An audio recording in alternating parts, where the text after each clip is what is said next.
Hello everyone, bali ito po yung farm ni Sir Eddie Barcelona ng Barangay Pesa, Bungabon, Nueva Ecija. Bali pinaani niya na po yung kanyang white onion sa presyong 30 pesos per kilo. Sa reject siguro po kalahati, 15 pesos.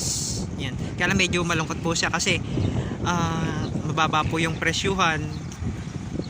Tapos hindi naman ganun kadami yung inaani.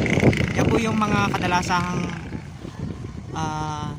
kinalulungkot po ng mga onion farmers kasi malaki po yung nagiging gasto sa pag-aalaga pero pagdating ng anihan mababa yung presyo. Ayan. Ito po ito yung example ng good na nakalagay sa red bag. Ayan.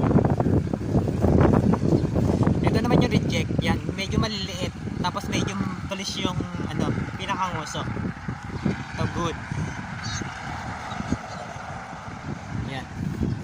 Medyo marami na rin po yung mga namumulot kasi pag ganyang nakalagay na sa red bag, pinapayagan na ng may-ari pulutan yung bukid kasi nakasinop naman na po yung sibuyas. Tapos para naman magkaroon din ng kita yung mga namumulot sa bukid kasi yung iba sinasabi nila pang stock, tapos yung iba naman sabi nila pang benta.